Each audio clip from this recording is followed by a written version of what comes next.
Buenas tardes a todos por haber venido. En primer lugar, quiero pedirles disculpas porque, como pueden notar por mi voz, tengo un catarro importante. Todo el rato oigo como si me ganan mensajes al móvil, pero no, la vibración esa son mis bronquios. Entonces, me perdonarán porque de vez en cuando tendré que toser, como ahora. Antes de empezar, quería preguntarles, ¿cuántos de ustedes habían oído hablar alguna vez del Bab? De Bahá'u'lláh quizás sí, el fundador de la fe Bahá'í, pero del Bab, ¿solo usted? Bueno. Ajá. Bueno, el Bab, sin embargo, aunque hoy es muy poco conocido, en el siglo XIX fue una figura bastante conocida. Pese a que las comunicaciones en aquella época y los medios de información no son como los que tenemos hoy en día, era una figura que en Occidente fue bastante conocida, bastante popular. Se escribió mucho sobre ella, incluso se hicieron obras de teatro, se hicieron ensayos, se hicieron poemas dedicados a él, y fue una figura que conmocionó en muchos sentidos a la opinión pública occidental. Antes de hablarles de la figura del Bab, voy a citarles un ejemplo de cómo influyó, cómo se percibía su personaje en Occidente, leyéndoles el extracto de una entrada de un diccionario español de 1876, escrito 26 años después de que falleciera el Bab, cómo le define y cómo le describe y cómo la gente de aquel entonces le percibía. Bab, biografía. Célebre reformador persa que nació en el año 1825 y fue muerto cuando apenas contaba 30 años de edad. Su verdadero nombre era Mirza Ali Mohammed. Perteneció a la clase media y había recibido una educación esmerada. Él echó, por decirlo así, los gérmenes de una nueva doctrina llamada tal vez a transformar el islamismo. Siempre ocupado en prácticas piadosas, tenía gran sencillez de costumbres y una dulzura atractiva, revelando estos dones por el encanto maravilloso de su figura y una elocuencia dulce y penetrante. No podía hablar, dicen los que le conocieron, sin que sus palabras removiesen el fondo de los corazones. Su doctrina, que contiene algunas reminiscencias de filosofía griega, está llena de flores oratorias que recuerdan un paraíso de rosas.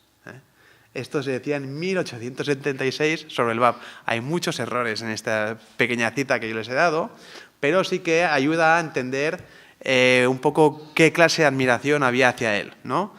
Mi propósito hoy es, claro, obviamente solo les puedo dar una introducción a su biografía y a sus enseñanzas. Es una biografía muy compleja, muy extensa y unas enseñanzas que abarcan muchos ámbitos y que para explicarlas bien requeriría dar mucho contexto y en el espacio de una hora es imposible, pero voy a intentar en la medida de lo posible darles algunas pinceladas. El Bab nació en Shiraz, en Persia, antiguamente el nombre que recibía antiguamente el país que hoy es Irán. Irán, ¿saben lo que significa? País de los arios. País de los arios. En los años 30, el Shah de Persia, los años 30 del siglo XX, el Shah de Persia, el padre del que destronó Khomeini, decidió cambiar el nombre del país de Persia a Irán, que es el antiguo nombre que tenía el imperio. Pero durante unos 20-25 siglos el nombre del país era Persia.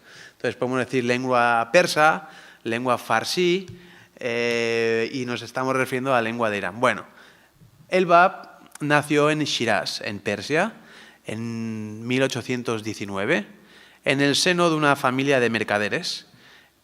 Su padre murió cuando él era niño, tenía 9 años, cuando su padre falleció, y fue educado por sus tíos. Fue educado fundamentalmente en el arte del comercio. Las escuelas en aquel entonces no son como las escuelas que hoy podemos imaginar.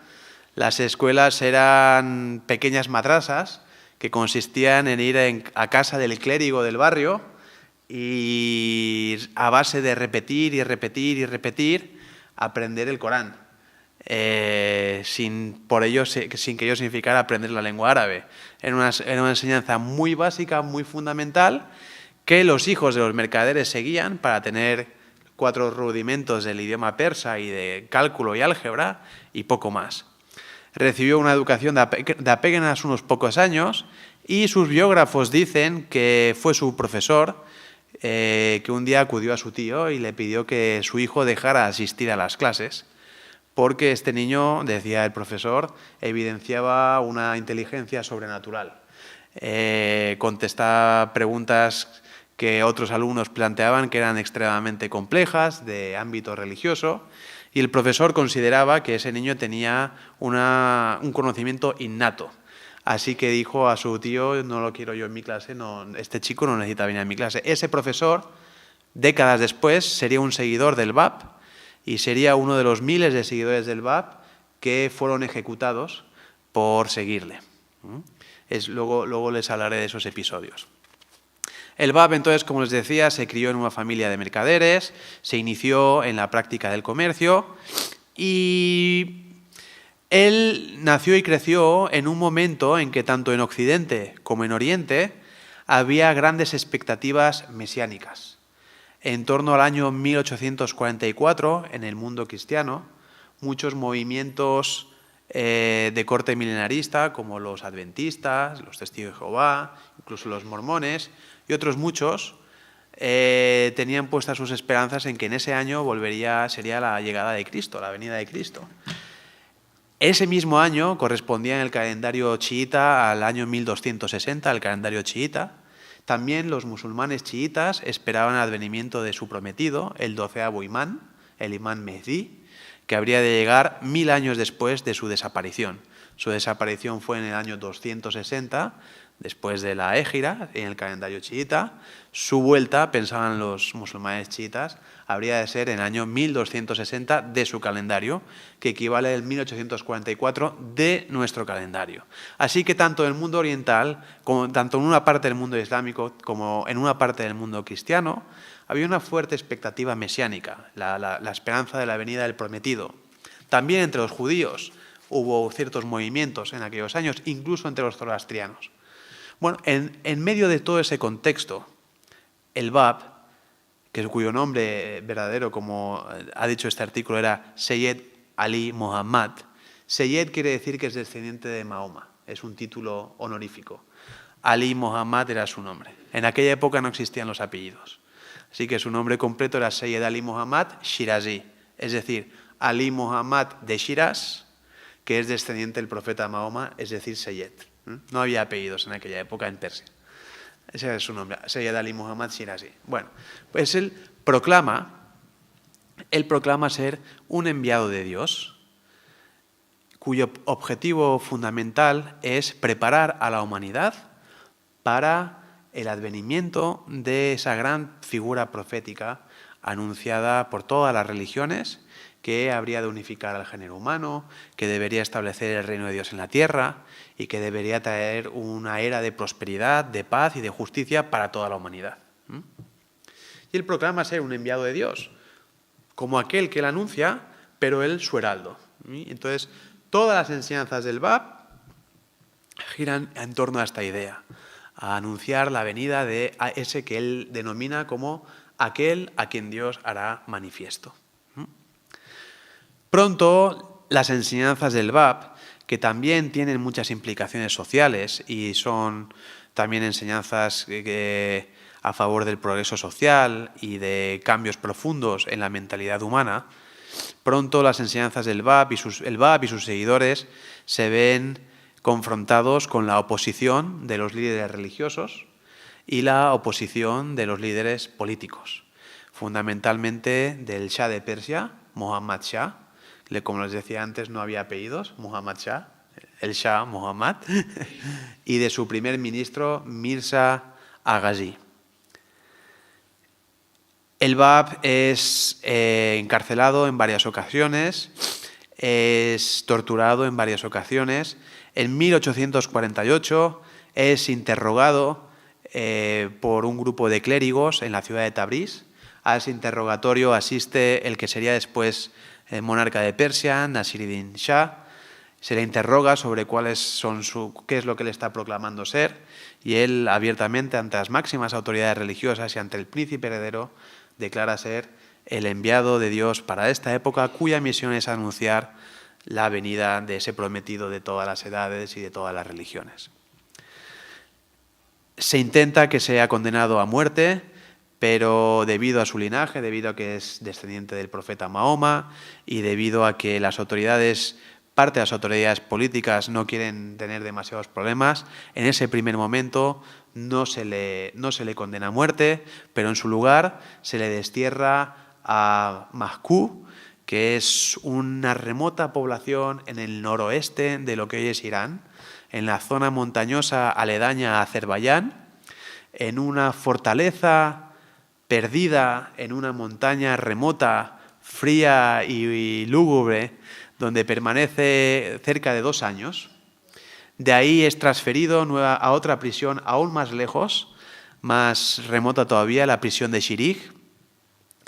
Y finalmente, en 1850, el nuevo ministro entre tanto el Shah Mohammad Shah ha fallecido, su hijo, aquel príncipe que participó en el interrogatorio, ha ascendido al trono, y el ministro de este nuevo Shah, Mirza Taqi Khan,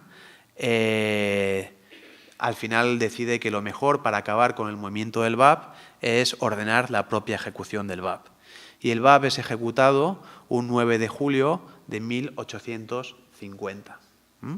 Luego hablaré un poco más sobre eso.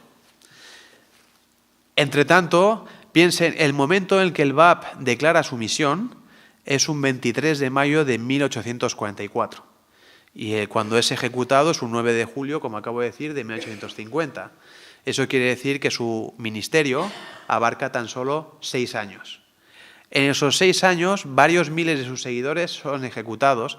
Es muy curioso resaltar cómo él alcanza a tener seguidores entre todos los estratos sociales del país, y muy importante resaltar cómo entre ellos hay importantísimas figuras religiosas.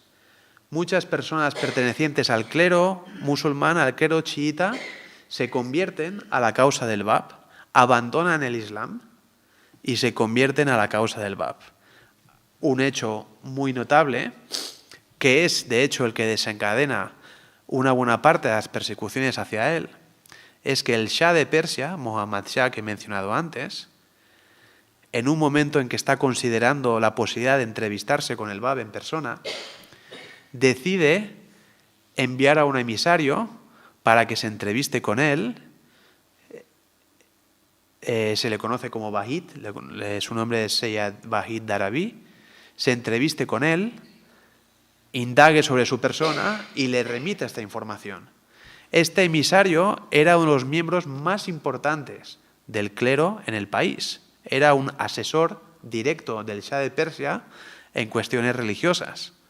Y este señor viaja de la capital a donde estaba el Bab en aquel entonces, y con tan solo verlo y tener una breve conversación con él, se convierte a la religión del Bab. En lugar de volver a la capital, va a su ciudad de origen, a Nairis. Ahí convierte a prácticamente toda la población de la ciudad, que se convierten en seguidores del Bab. Y el Shah no tiene otro remedio, o piensa que no tiene otro remedio, que enviar sus tropas a sitiar la ciudad y aniquilar a la población que se había convertido a la religión del Bab, ¿no? Esa era la influencia que él tenía, que el Bab tenía, ¿no? Entonces, como decía, entre sus 19 primeros, el número 19 es un número muy importante dentro de la literatura del Bab. Luego, si se me olvida decirlo, pregúntenme por qué, porque quizás se me olvide. Pero de los 19 primeros seguidores del Bab, 18 seguidores del Bab, 17, una es una mujer, la primera seguidora del Bab es una mujer, Tahere, que era una poetisa muy importante en el país. Los otros 17 son todos religiosos, son todos sacerdotes musulmanes. Y en Teherán, en 1850, cuando se ejecuta un número de seguidores del Bab, prácticamente todos ellos son religiosos, que han dejado el Islam y se han convertido en una nueva religión, ¿no? al babismo, esperando la venida de ese prometido que el Bab anuncia, aquel a quien Dios hará manifiesto. Pero, ¿por qué le persiguen? ¿Cuáles son las enseñanzas del Bab? Bueno, antes de entrar en eso, mencionar también otra ciudad, Zanjan, una ciudad posiblemente la tercera o cuarta ciudad del país. También el principal líder religioso de la ciudad se convierte al babismo y con él, media ciudad, todos sus feligreses dicen, pues donde vayas tú, vamos nosotros, se convierten también al babismo. Y también el Shah, el monarca persa, envía todas sus tropas, durante 9 meses sitian la ciudad hasta que finalmente ejecutan a toda la población babí. Y ya les digo, en esos 6 años, varios miles de babís fueron ejecutados, la prensa europea se hizo amplio eco de eso, y el propio Bab fue fusilado con tan solo 33 años. De hecho, una de las cosas que impacta en Occidente es que su vida guarda muchos paralelismos con la de Cristo. Un corto ministerio, ejecutado joven,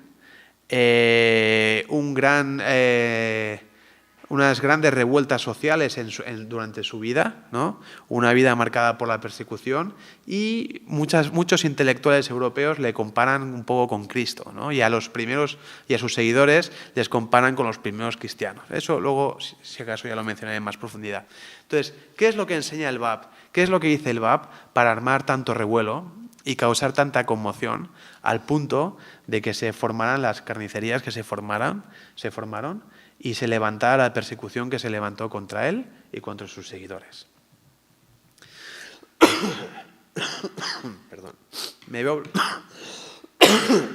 obligado solo a hacerles un resumen, porque como comprenderán es un tema bastante amplio. Pero por resumir, el Bab, en primer lugar, reinterpreta muchos símbolos religiosos de otras religiones del cristianismo, sobre todo las religiones semíticas, del judaísmo, del cristianismo y del islam, los redefine, los reinterpreta y formula lo siguiente.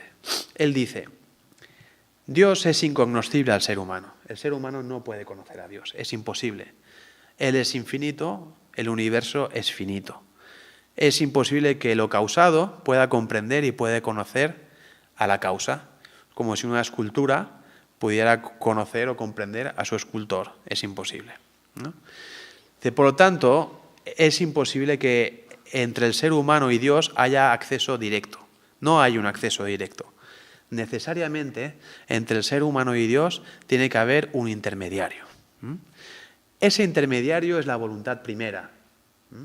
El verbo que se habla en la Biblia, o la voluntad primera de la que habla Plotino, o los neoplatónicos, o bueno, el Espíritu Santo también, que se menciona. Es la primera voluntad de Dios, Él lo personifica y dice que ese es el intermediario entre Dios y el ser humano. Y esa primera voluntad de Dios, el Bab la define como la manifestación de Dios. No es que la manifestación en el sentido de que ese enviado de Dios, ese intermediario de Dios, manifiesta en sí todas las cualidades de Dios, todas las cualidades divinas, pero no su esencia, que está más allá del conocimiento y del entendimiento humano. Dios es omnisapiente, Dios todo lo sabe. Eso está manifiesto en el enviado de Dios, esa cualidad divina, la omnisapiencia, pero no la esencia divina. Y entonces dice que esta primera voluntad, esta voluntad divina, se manifiesta en la historia del ser humano de forma periódica, o dicho de otro modo, Dios constantemente interviene en la historia a través de este intermediario, a través de su primera voluntad. No una vez para un pueblo, para una región y ya está y se acabó, sino constantemente hay un pacto entre Dios y la humanidad, según el cual Dios constantemente educa a la humanidad y se manifiesta, o la primera voluntad de Dios se manifiesta a través de estos intermediarios, de estas manifestaciones divinas. Dice el Bab que estas manifestaciones divinas son en realidad todas una sola. Son todos el mismo, la misma persona, la misma realidad, mejor dicho, que aparece una y otra vez, en una época como Jesús, en otra época como Buda, en otra época como Zoroastro, como Mahoma, como Moisés. Y dice el Bab, en esta época como yo mismo y como aquel a quien Dios hará manifiesto. A este respecto, hablando de la voluntad primordial y de cómo se manifiesta de forma cíclica en la historia del mundo, dice el Bab, y ten por cierto que Él, la manifestación de Dios, se asemeja al astro solar, al Sol. Aunque los ascensos del Sol se sucedieran hasta el fin que no tiene fin, aún así no ha habido ni habrá nunca más que un solo Sol. Todos los días sale un Sol, pero es siempre el mismo, ¿no? Pero son momentos diferentes, pero es siempre el mismo Sol el que sale. Y si sus ocasos durasen para siempre, con todo no habría habido ni habrá jamás sino un solo Sol. Es la voluntad primordial, lo que aparece resplandeciente en cada profeta y lo que se expresa en cada libro revelado. No conoce principio, por cuanto lo primero deriva su primeridad de ella, y no conoce fin, pues lo último deriva su ultimidad de ella. Así se refiere el Bab a esa voluntad primordial, a esa manifestación de Dios como una realidad que es como el Sol, aparece todos los días, no es que sea diferente, cada día es un Sol diferente, no, es el mismo que aparece en momentos diferentes, ¿no? En todo tiempo y bajo todas las condiciones, Dios ha sido completamente independiente de sus criaturas. Ha albergado y siempre albergará el deseo de que todos los hombres alcancen sus jardines del paraíso con el máximo amor, para que nadie entristezca a nadie, ni siquiera por un momento, y todos habiten dentro de la cuna de su protección y seguridad hasta el día de la resurrección, el cual marca el surgimiento de la revelación de aquel a quien Dios hará manifiesto. El Señor del universo nunca ha suscitado profeta, ni ha hecho descender libro alguno, sin que haya establecido una alianza con todos los hombres, por la que emplace a la aceptación de la revelación y del libro siguientes, por cuanto las efusiones de su generosidad son incesantes e ilimitadas. Este texto, aunque es muy breve, encierra muchas cosas interesantes. Una es la interpretación que da al concepto tan semítico de la resurrección. El Bab dice que la resurrección no es algo literal, que el día de mañana de golpe nos iremos a dormir, nos despertaremos y los muertos se habrán levantado y los cuerpos descompuestos de golpe se habrán recompuesto, todos los átomos de un cuerpo descompuesto habrán vuelto y han vuelto a formar una figura humana. No. Él dice que cada vez que aparece una manifestación de Dios, un nuevo enviado de Dios, cada vez que la voluntad primordial se manifiesta, cada vez que Dios interviene en la historia, ese momento es para la humanidad el día del juicio. Y cuando la persona reconoce al enviado de Dios, por ejemplo, cuando los judíos en el día de que vino Jesús reconocieron a Jesús, o cuando los cristianos cuando vino Mahoma reconocieron a Mahoma, o cuando los musulmanes cuando vino el Bab y después Bahá'u'lláh les reconocieron a ellos, cada momento cuando viene un nuevo enviado de Dios y los creyentes de las religiones previas lo aceptan, entonces alcanzan la resurrección. Pero es una resurrección espiritual. Ustedes recuerdan en el Nuevo Testamento cuando Jesús, ese pasaje en el que dice, deja que los muertos entierren a sus muertos.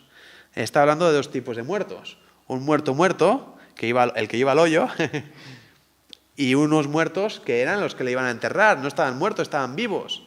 Pero Jesús les llamaba muertos. ¿Por qué les llamaba muertos? Muertos de espíritu, ¿no? Bueno, pues el Bab dice que los muertos de espíritu, cuando viene la manifestación de Dios, si le reconocen, alcanzan vida, y entonces es su resurrección, su segundo nacimiento, por así decirlo, por usar también términos bíblicos. Y entonces él le dice a la comunidad chiita, dice, este es el momento del juicio final para vosotros, y esta es la oportunidad de la resurrección para vosotros, porque yo he venido a anunciaros la venida de aquel a quien Dios hará manifiesto, y si no lo reconocéis, no habréis pasado el juicio y no habréis alcanzado la resurrección.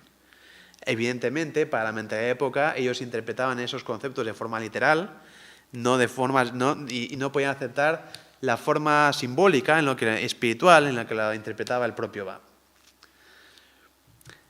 El día de la resurrección dice... entonces, aquí menciona también a aquel a quien Dios hará manifiesto, y dice una cosa muy importante. Dice que el Señor del universo nunca ha suscitado a ningún profeta, ni ha hecho descender libro alguno, sin que haya establecido una alianza con todos los hombres por la que emplace a la aceptación de la revelación y del libro siguientes. Aquí lo que el Bab está diciendo es que cada enviado de Dios siempre anuncia la venida de uno posterior. En la dispensación de Moisés se anuncia la venida del Mesías. En la dispensación de Cristo, Cristo dice: yo volveré con otro nombre, o como ladrón en la noche, tengo muchas cosas que deciros, pero ahora no puedo, cuando vuelvas las diré, ¿no? En la dispensación de Mahoma se habla de la venida también del Gaem, del prometido. Todos los enviados de Dios, incluso Buda dice: yo no soy el primer Buda ni el último, vendrán otros después de mí. Incluso Zoroastro habla de la venida de los Saoshants, que vendrán otros después de él, ¿no? Todos los enviados, todos los fundadores de todas las religiones hablan de la venida de otros después, ¿no? Y el Bab está afirmando eso también. Entonces está diciendo que el tema es la resurrección, ¿no? La voluntad primordial, cuando se manifiesta en el pasado, avisa de que va a volver. Está contenido eso en los libros, en profecías, y cuando vuelve, la humanidad se enfrenta a su juicio y no le reconoce, y entonces no alcanza la resurrección, ¿no? Todo en términos simbólicos. Y tiene lógica. ¿Cómo puede ser que por un lado Cristo diga: yo vendré como ladrón en la noche, y que por otro lado, cuando Cristo vuelva, caigan estrellas sobre la tierra, baje un carro del cielo, ¿no? Son cosas incompatibles. Venir como ladrón en la noche es que nadie se entera, ¿no? Y mientras que lo otro es que no se entere, no. Entonces ahí también cuando dice el ejemplo que les he dado antes, deja que los muertos entierren a los muertos. Está hablando de conceptos que son espirituales, que no hay que interpretar literalmente. Y esto es lo que el Bab dice, que no hay que interpretar literalmente. Sobre la resurrección. El día de la resurrección es un día en que el sol se alza y se pone como cualquier otro día. ¿Cuán a menudo ha alborado el día de la resurrección? Y las gentes del país donde tuvo lugar ignoraron el suceso. Dice, es un día en el que el sol se alza y se pone como cualquier otro día. O sea, es un día más. Físicamente es un día normal, pero espiritualmente es un día muy... Si hubieran escuchado no lo habrían creído, y por tanto no se lo dijo.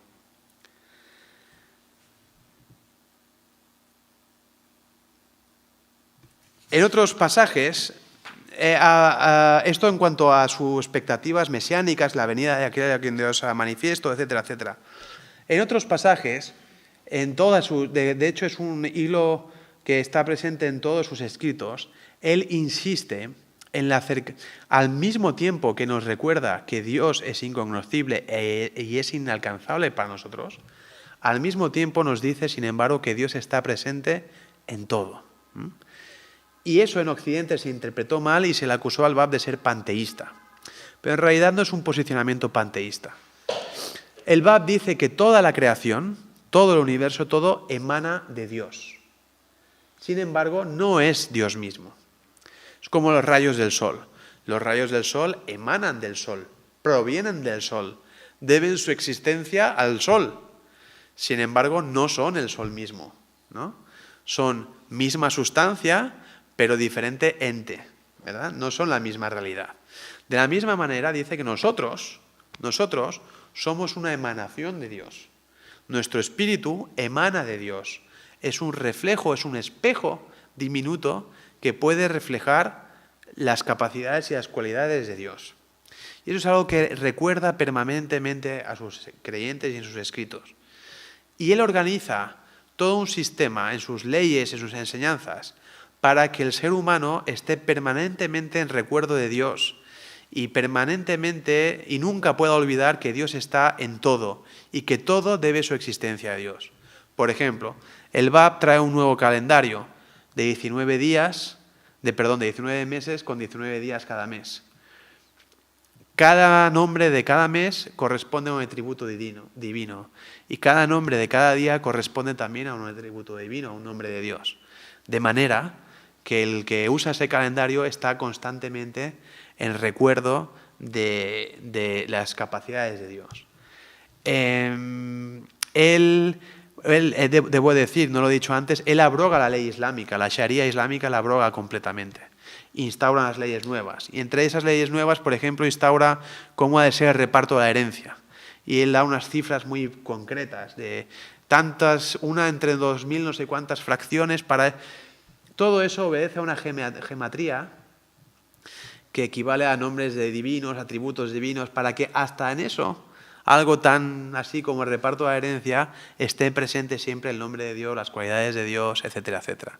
El número 19, que les decía antes, que está tan presente en las enseñanzas del Bab, calendario de 19 meses con 19 días, sus libros, algunos los ordenan 19 capítulos, con 19 subcapítulos. Él, con sus 18 primeros seguidores, forman una unidad de 19 personas que tienen un rango especial dentro de tal. El número 19 equivale a la palabra Bahit, que quiere decir unidad, y es una reminiscencia de la unidad de Dios, ¿no? Entonces es un recordatorio constante de la unidad de Dios, de la unidad de las manifestaciones de Dios y, por último, de la unidad de la humanidad. Él también, al enseñar que todos los seres humanos somos una emanación de Dios, da una enseñanza más radical todavía. Si todos somos una emanación de Dios, si todos provenimos del mismo Dios, si nuestra esencia es el lado espiritual y ese lado espiritual es como ese rayo del sol que sale del sol y a varios miles de años luz da su fulgor, ¿qué implicaciones sociales tiene eso? Si toda la humanidad es una emanación de Dios, entonces ¿qué significa eso? Que todos somos iguales, ¿sí o no? Que independientemente de que seamos hombres o mujeres, independientemente del lugar de nacimiento, de la religión de procedencia, de la raza, todos somos iguales, porque compartimos una misma naturaleza espiritual. Y esa enseñanza, y que se desarrolla mucho más en la fe Bahá'í, en la fe fundada por Baha'u'lláh, que eso será el objeto de otra charla, creo que el mes que viene, y eso es el eje, ese principio espiritual es el eje vertebrador de todas las enseñanzas sociales del Bab, que son aún mucho más explícitas en la religión Bahá'í. Y ya desde el principio, y eso es una cosa que notan los occidentales, un efecto que tiene la revelación del Bab es, por ejemplo, un profundo cambio en la situación de la mujer. En aquellos lugares donde las mujeres se han convertido al babismo, las mujeres son consideradas iguales que los hombres. Y entonces los otros las acusan de inmorales, de prostitutas, de esto y de lo otro.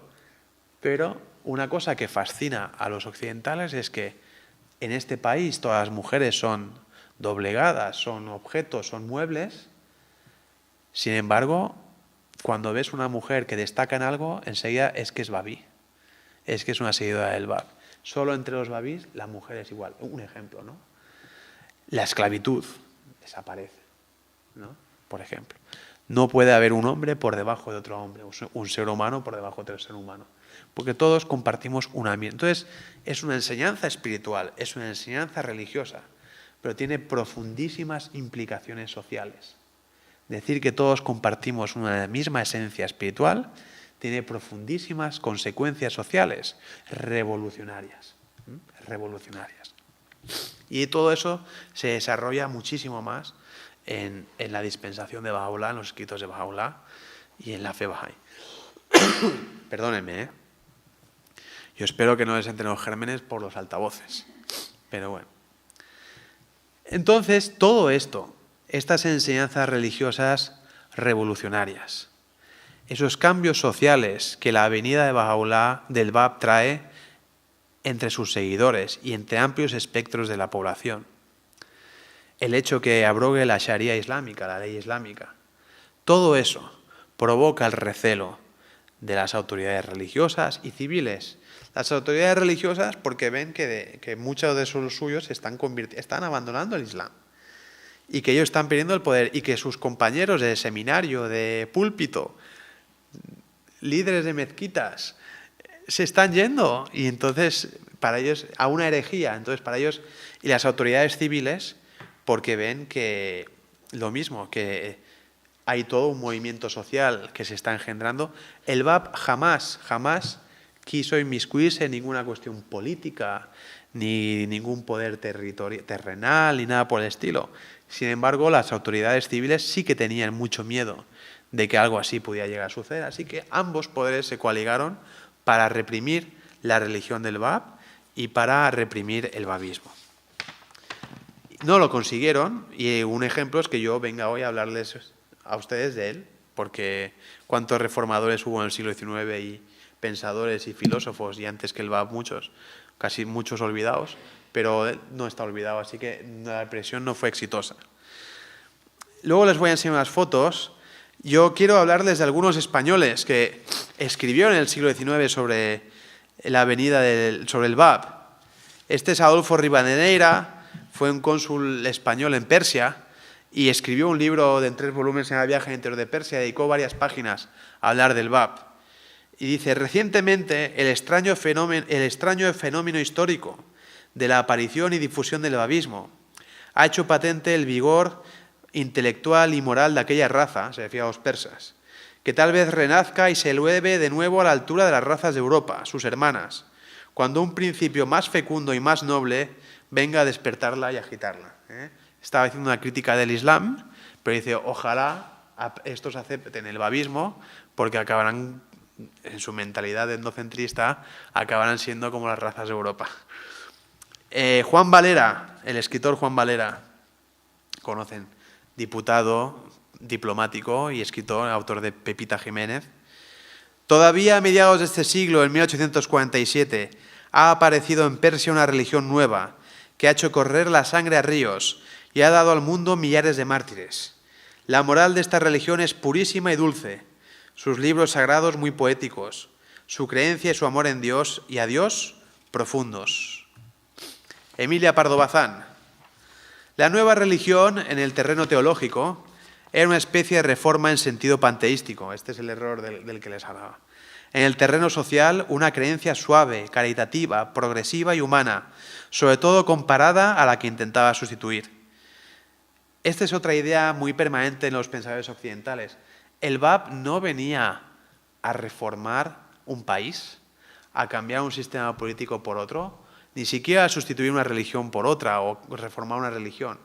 Venía a anunciar la venida de un nuevo enviado de Dios que tampoco vino para reformar un país o una religión, sino vino para, esto lo escucharán supongo el mes que viene, para instaurar una civilización mundial.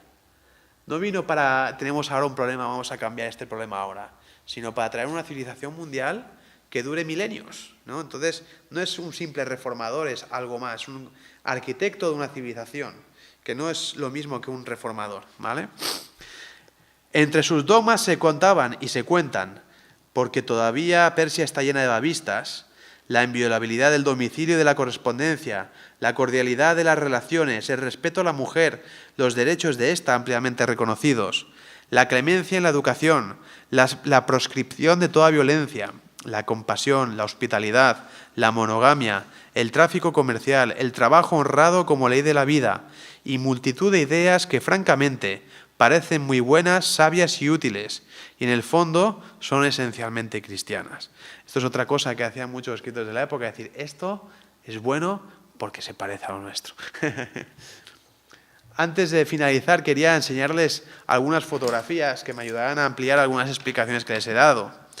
Una cosa muy interesante de la vida del BAP es que aunque su ministerio duró solo 6 años y se pasó la mitad en prisión, él escribió una cuantiosa cantidad de escritos. Hay al menos 50 volúmenes que se conservan, en total 2.000 escritos suyos y todo ello equivale a 5 millones de palabras. Mucha cantidad. Desgraciadamente hay muchas obras suyas perdidas. Son obras en su inmensa mayoría de una altísima complejidad técnica, en el sentido que hace falta un gran conocimiento de la mística, de varias religiones y de un lenguaje muy preciso en el árabe y en el persa. hace falta mucho para poder comprender una parte de lo que, aunque fuera una parte de lo que él dice. Es sumamente complejo, para que se hagan una idea. Le piden que haga... Él, como he dicho antes, no fue a escuela alguna, recibió una educación muy elemental. Sin embargo, él era capaz de escribir, fue capaz de escribir copiosamente tanto en lengua árabe como en lengua persa y de emplear con familiaridad términos filosóficos y religiosos muy técnicos, con la que el común de los mortales en aquel entonces no estaba familiarizado. Requería muchos años de estudio el poder escribir con la soltura que él escribía sobre ciertos conceptos. Sin embargo, él lo hacía además en impromptu. Él escribía en impromptu y escribía a una gran velocidad de varios miles de versos por hora, según quienes le conocieron. Entonces, por ejemplo, le pedían que escribiera un comentario del Corán. Y al día siguiente él devolvía un volumen mucho más extenso que el propio Corán, interpretando el Corán. Se sabe que le escribió al menos 9 comentarios sobre el Corán. Pero más aún que eso, le piden que comente un versículo del Corán de apenas una cuarentena de palabras. Y el Bab, de cada letra, de cada palabra de ese versículo, hace un comentario. Y de cada letra él extrae 4 significados. De manera que ese comentario de ese versículo del Corán se hace más voluminoso que el propio Corán. Entonces, claro, entender un texto en el que de una letra se hacen 4 comentarios con todas las alusiones que le hace al misticismo islámico, cristiano, judío, zoroastriano incluso, la antigua filosofía griega, todo es muy complejo y es difícil de entender. Algunos de sus escritos los hace en forma de pentagrama. Esto es un heikal. Esto representa la figura de la manifestación de Dios. No permite que se le represente la manifestación de Dios de forma física como una pintura, pero él sí que a veces la representa así esquemáticamente como una cabeza, 2 brazos y 2 piernas. Y aquí esto es un escrito de él escrito en impromptu. Es decir, esto puede ser perfectamente una plegaria escrita en impromptu. Esto es otra, debajo todo un tema de gematría, interpretación numérica, alusión a tradiciones islámicas sobre la venida del prometido, y esto también se hace impromptu, supongo que con un compás, pero en cualquier caso en el momento, sin borrador, sin primera versión, segunda versión, tercera versión, ¿no? Sí que es una muy prolífica escritura. Esto es otra tabla del Bab, una carta dirigida a sus primeros creyentes. Entonces, los especialistas dicen, de hecho, en el siglo XIX, un especialista en caligrafía oriental escribe abundantemente al respecto, Clement Huart era su nombre, de Francia. Él domina, en el mundo islámico saben que no está permitida la representación de figuras humanas. Así que en el arte islámico la pintura y la escultura no tienen sentido, pero sí que tienen sentido la arquitectura y la caligrafía. Entonces, ¿cómo representan el arte religioso en los países islámicos? Con bellísimas mezquitas y muy bien decoradas, y además con una caligrafía, y con caligrafía, ¿no? Coranes con caligrafía especial, caligrafías en las propias mezquitas, y la caligrafía es un arte cultural muy valorado. Y el Bab es maestro en una técnica muy particular de caligrafía que se abstiene de la puntuación, lo cual aún hace más compleja su lectura, y que los expertos dicen que son obras maestras. Esa caligrafía que él emplea son obras maestras. Repito, para alguien que no asistió a la escuela. De hecho, él en sus escritos dice, si queréis una prueba de que yo soy un enviado de Dios, leer mis escritos. Yo no fui a escuela alguna. Leer mis escritos y juzgar si esto proviene de un hombre que no ha ido a escuela alguna, ¿no? Esta es la casa del Bab en Shiraz, donde en 1844 declara a un sacerdote musulmán que se llama chiita, que se llama Mullah Hossein, le declara que él es el enviado de Dios, el verbo primordial, que ha de anunciar la venida de aquel a quien Dios ha manifiesto. Esta es otra vista del interior de su casa. Y esta es una fotografía para los bahá'ís, es un lugar sagrado. Esto es una fotografía de la destrucción de la casa durante la Revolución Islámica, que hubo una campaña para destruir todos los lugares sagrados bahá'ís en el país. Esta es la prisión de Shirig, la última prisión en la que estuvo el Bab antes de ser ejecutado en 1850.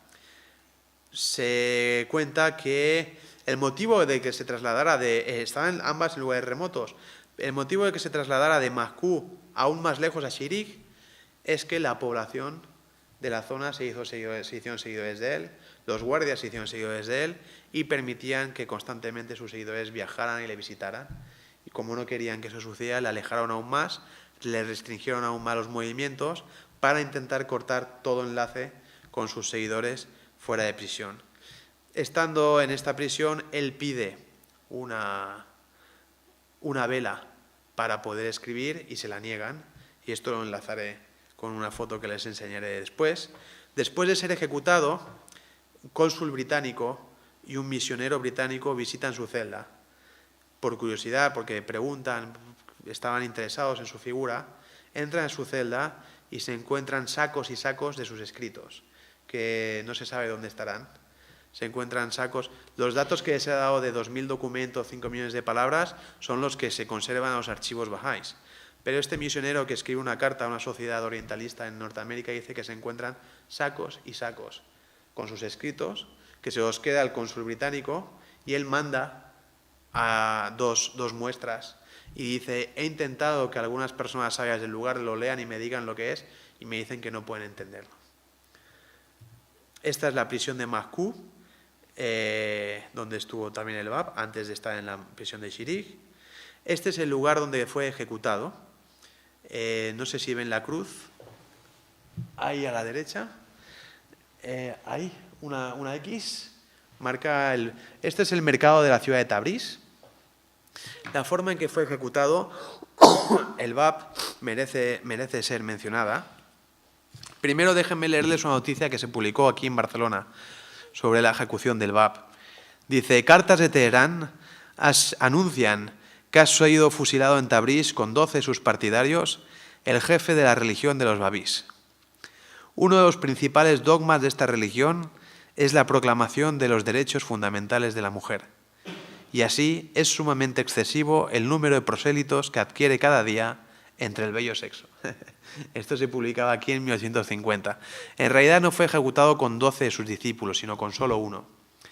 El Bab, perdónenme, el Bab estaba en su celda aguardando su ejecución y estaba con varios de sus seguidores. Y permitió que uno de ellos le pidió, le rogó que poder ser ejecutado junto a él. Y el Bab accedió a su deseo. A otro de sus seguidores, a su amanuense, a su secretario, le pidió que recantara de su fe para poder poner a salvo algunos de sus escritos y sobre todo sus sellos, los sellos con los que él firmaba sus escritos, y para poder transmitir al resto de babís una serie de instrucciones que él quería transmitir. Precisamente cuando estaba compartiendo en sus últimos momentos estas instrucciones con este secretario, los guardias de la prisión le llaman para sacarle de la celda y llevarle a la ejecución. El Bab les dice de esperar un momento que acabe de dar unas instrucciones, y le llevan. Y entonces el Bab le dice: no podéis, contra la voluntad de Dios no vais a poder levantaros. El regimiento que ha de fusilarle es un regimiento encabezado por el coronel Samhan, que es georgiano, es cristiano. Y él le dice: mire, yo sé que a usted le matan por cuestiones religiosas, yo ni siquiera soy musulmán, yo no tenía deseo de ejecutarle, pero cumplo órdenes, perdóneme. Y dice: no te preocupes, tú obedeces los órdenes, y dice: tú no tienes culpa alguna. Entonces el Bab y su seguidor, que era un joven de apenas 23 años, son llevados al patíbulo. Esto en realidad no es un patíbulo, es la parte exterior del bazar de la ciudad, ¿vale? O sea, ven un acceso a la derecha, eso es el acceso al bazar, ¿vale? Dentro estos arcos son los arcos de los pasillos del bazar, ¿vale? Y ambos son suspendidos en esa columna con cuerdas, y ante ellos se dispone el pelotón de 750 soldados, 750, que ha de fusilarles. 3 filas de 250 soldados. La primera dispara, se pone de rodillas, la segunda dispara, se pone de rodillas, la tercera dispara.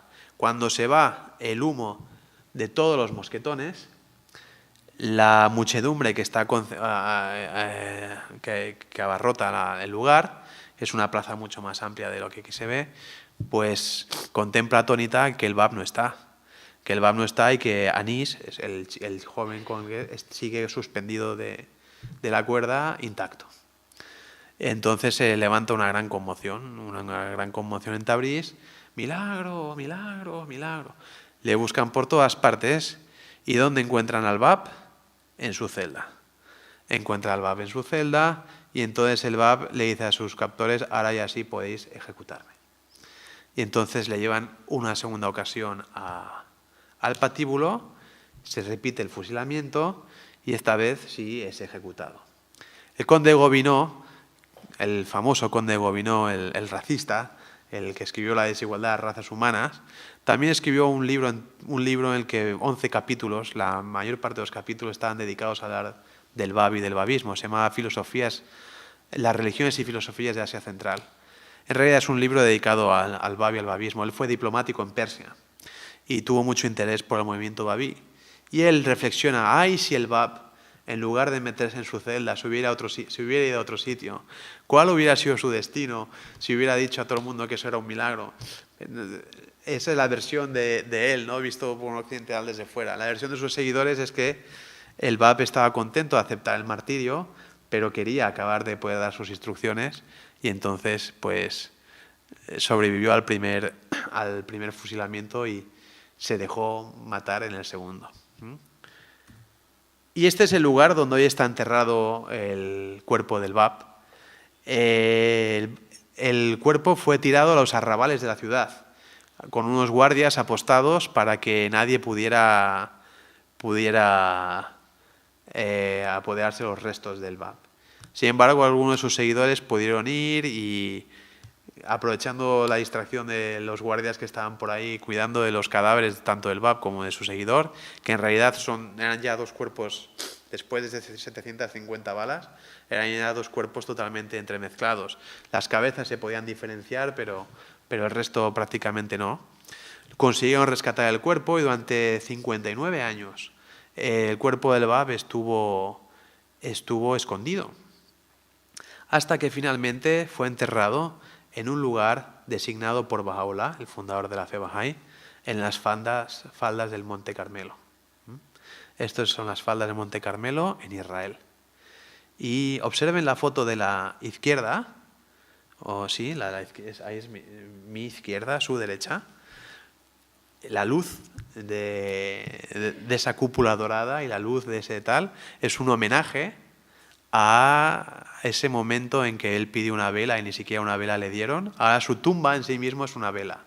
Y de hecho, arriba de todo, tiene un nombre técnico y yo que vengo del ramo de la construcción lo debería saber, pero no me acuerdo. El pirulillo este de aquí arriba de todo, encima de la cúpula, ahí hay un trozo de yeso de aquella prisión de Shirik, la última en la que él estuvo antes de ser ejecutado, ¿no?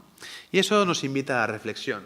¿Cómo es posible que alguien que fue perseguido en vida, que contra él se levantó el monarca de Persia, ni más ni menos, el clero, que fue ejecutado, que sus seguidores fueron diezmados a millares, fueron perseguidos, que sus escritos fueron silenciados, etcétera, etcétera, hoy, sin embargo, su tumba es Patrimonio de la Humanidad, declarado por la UNESCO, y sobre todo recibe la visita de millares de personas cada año que van a rendirle homenaje, a rezar en ese lugar sagrado, porque los bahá'ís todos creemos en el BAP, y hoy es un lugar, un punto de peregrinación para muchas personas, no de Persia, porque hoy sus seguidores están por todo el mundo, son todos, de todo el mundo, Vanuatu, Australia, esquimales, surafricanos, da igual, de todas partes del mundo. ¿Qué podía imaginar el Nasiruddin Shah, el Shah que ordenó la ejecución del BAP, ¿cómo podía imaginar que un día personas de Barcelona todavía estarían hablando del BAP o que querían apagar su fuego y lo que hicieron fue echar aceite y hacerlo más grande, más grande, más grande, más grande, ¿no? Y esa es una cosa presente en la historia de todas las religiones, y es que todas se enfrentan a la persecución de los poderes civiles, de las autoridades civiles y religiosas de su tiempo. En el caso del cristianismo, por ejemplo, es obvio, todo el Imperio Romano, ni más ni menos. Y los líderes del judaísmo se levantan contra Jesús, y sin embargo de ahí nace una civilización, y hoy tiene seguidores.